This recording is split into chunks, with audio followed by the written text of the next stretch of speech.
কসম।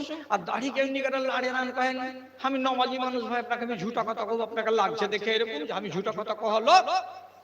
তো 14টা যদি কথা বলেন তো এই 14টা কথা হলো বকওয়াস, বেশি কথার কোনো প্রয়োজন নাই, বেশি কথা বলতে গেলে আপনার লোকসান হয়ে যেতে পারে। জি, এটা কথা মাথায় রাখবেন। একটা মহিলার বিয়ে শাদী হলো, কত আদর করে যত্ন করে নতুন শাড়ি গয়না পরিয়া টরিয়া বাড়ি নিয়ে এলো। আর বাড়ি নিয়ে আসার পরে তার পরদিন সকালবেলায় মহিলাটাকে তালাক দিয়ে দিল। তালাক কেন দিলে? যে এত মহিলাটা কি দোষ পেলে তুমি?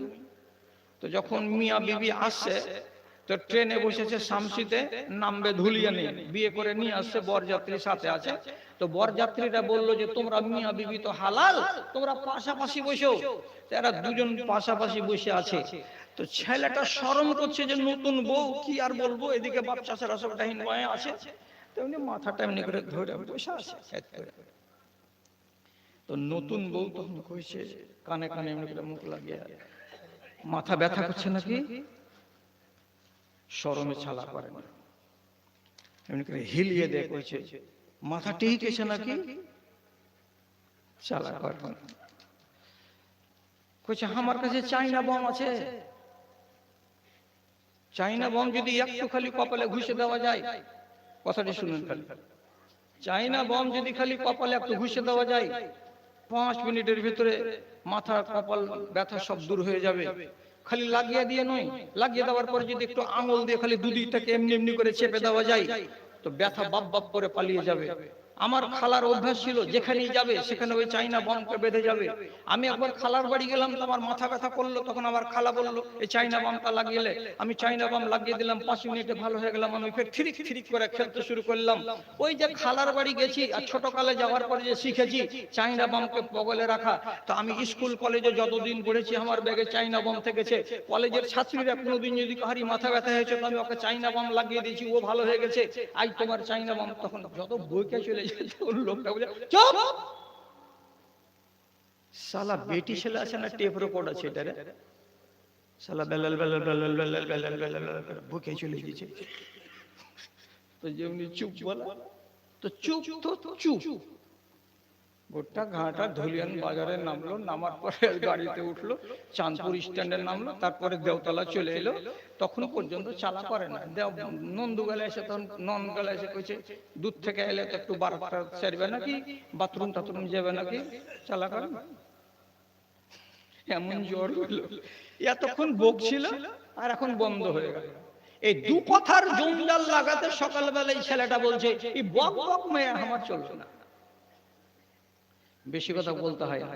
হাজার আফাতোं से बचे रहते हैं वो, हजार आफतों से बचे रहते हैं वो, जो सुनते ज्यादा हैं और कम बोलते हैं, जो सुनते ज्यादा हैं और कम बोलते हैं।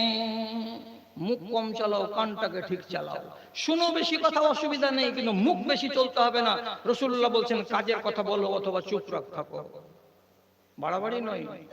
আর বলবো না, ঘড়ি আমাকে বলছে যে তোর গাড়ি ছেড়ে দিয়েছে আজিমনগর, আমি ধুলিয়ান যাব আমার টাইমে, আর আপনার টাইমকে আমি বরবাদ করব না, আপনার টাইমকে রেখে সম্মানের সাথে যাব। সে কথা বলতে গিয়ে আরেকটা শুধু কথা বলি। সাহাবী বলছেন, হযরত জাবির রাদিয়াল্লাহু তাআলা আনহু, একবার আমরা বিদেশ থেকে বাড়ি আসছি, আসতে গিয়ে রাস্তাতে এক জায়গাতে আমরা নিজেদের খিমা লাগিয়ে রেখেছি, আমরা এশারের টাইমে চলাফেরা করে বেড়াচ্ছি। আড়াল থেকে একটা এত বড় পাথর এলো, এসে পাথরটা লাগলো আমাদের কোন এক সাথীর কপালে, এবারে ঠাই করে এসে লেগে গেল। এই বড় পাথর যেমনি লাগা, সাথে সাথে মাথাটা দাঁড় দাঁড় দাঁড় করে ফেটে গিয়ে রক্ত বেরোতে লাগলো। এই ফাটা জায়গায় কি করা যাবে? রাত্রি 8টা-9টার সময়, তখনকার যুগের মেডিসিন হলো কি, খেজুরের চাটাইকে পুড়াও, আর পুড়ার পরে ছাইগুলোকে ফাটা জায়গাতে লাগিয়ে দাও, দিয়ে ব্যান্ডেজ করে চেপে দাও। এটা ওষুধ আছে এখন? নাই জি, ওষুধ নাই। কে বলছে নাই? ছেলে পিলের যে ওইখানটা কাটছে, তো কাটার পরে ছাই লাগাই না, কি জি কইছি গুজব উঠে গেল, এখন ছাই লাগাই না, এখন ডাক্তারেরা করে দিয়ে যাচ্ছে, ছাইয়ের মুখ দেখতে পাওয়া যায় না। আর আমরা যখন ছোটকালে ছিলাম, তখন আগে থেকে মা খালারা 7